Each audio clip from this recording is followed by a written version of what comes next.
এমন অসংখ্য নিয়ামতে ভরপুর করে আল্লাহ রেখেছেন।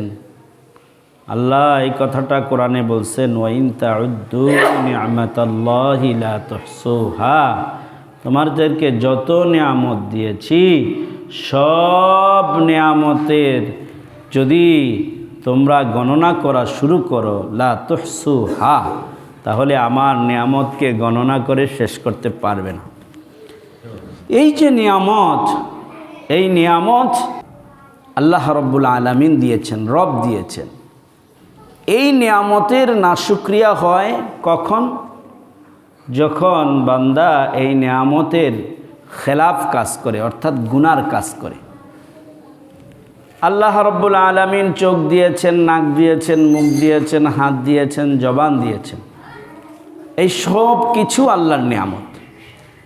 এই হাত আল্লাহর নিয়ামত। তো এই হাত যদি সঠিক কাজে ব্যয় হয় তাহলে আল্লাহর শুকর গুজার হবে। আর হাত যদি বেঠিক কাজে ব্যয় হয়, অন্যের অত্যাচারে ব্যয় হয়, তাহলে এই হাতের নাশুকরিয়া হবে। জবান আল্লাহ দিয়েছেন, তো জবান এটা আল্লাহ তাআলার মহান দান।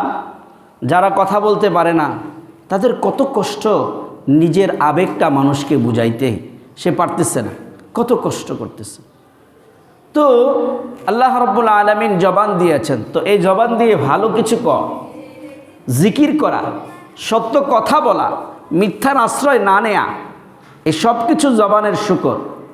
কিন্তু মিথ্যার আশ্রয় নিলে জবানের নাশুকরিয়া হবে, গীবত গাইলে জবানের নাশুকরিয়া হবে, পরনিন্দা করলে জবানের নাশুকরিয়া হবে।